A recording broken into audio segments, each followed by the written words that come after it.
kelompok satu Palestina yang beranggotakan saya sendiri Ipin sebagai host. Saya Widi Renisi sebagai narasumber.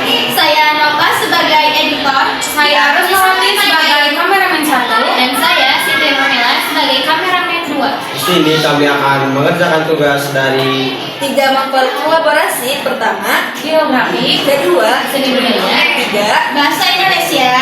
Selamat menonton.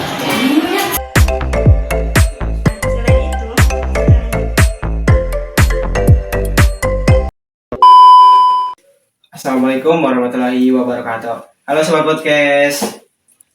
Perkenalkan saya Ipin sebagai host dan di samping saya yang bernama Widi. Halo Widi. halo Evin, halo sahabat podcast semuanya.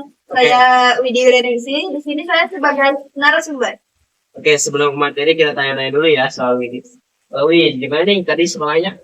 Alhamdulillah tadi menyenangkan sekali ya dan semangat banget tentunya. Masih banyak tugas ya?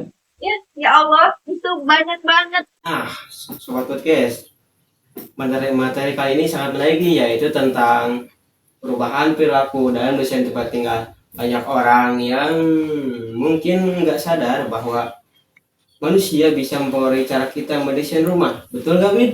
Betul banget Ipin. Nah, betul ya sobat, desain tempat tinggal itu sebenarnya bukan soal estetika atau keindahan, tapi juga bagaimana sebuah ruang bisa menyesuaikan diri dengan kebutuhan dan perilaku penghuninya yang terus berubah. Kalau boleh tahu, apa saja sih faktor yang bisa menyebabkan perubahan perilaku itu? Ada beberapa faktor utama nih Pin. Pertama, perkembangan teknologi. Kedua, perubahan sosial dan budaya. Ketiga, faktor ekonomi. Dan yang terakhir, faktor lingkungan. Bisa kasih contohnya kagak, Wid? Bagaimana perubahan perilaku itu terlihat dalam desain rumah sekarang? Tentu nih Pin. Salah satu contohnya adalah tren open space design. Nah, di mana ruang tamu, dapur, dan ruang makan dibuat tanpa sekat. Wah, keren juga ya. Jadi setiap perubahan manusia langsung berpengaruh ke bagaimana rumah didesain dan digunakan. Betul, rumah ideal bukan hanya indah, tapi juga adaptif terhadap perubahan gaya hidup penghuninya.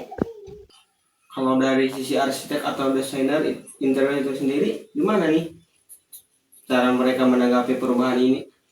Mereka sekarang harus lebih peka nih terhadap tren perilaku dan kebutuhan manusia modern, Pin. Nah, contohnya dengan mengadopsi konsep smart home atau rumah pintar.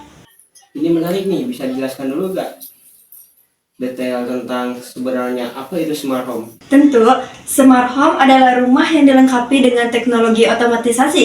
Nah, untuk mengontrol berbagai fungsi di dalam rumah seperti pencahayaan, suhu ruangan, keamanan, dan peralatan elektronik lainnya. Wah, keren banget ya. Bisa kasih contoh dulu gak dalam penerapan desain di rumah? Ya, contohnya kayak AC, lampu otomatis, tirai otomatis, atau bahkan kamera keamanan.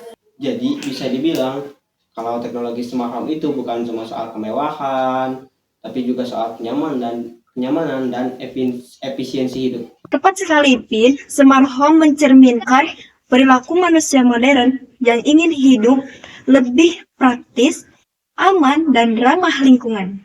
Berarti arsitek sekarang bukan cuma mendesain rumah, tapi juga harus paham teknologi ya. Ya, benar banget ya.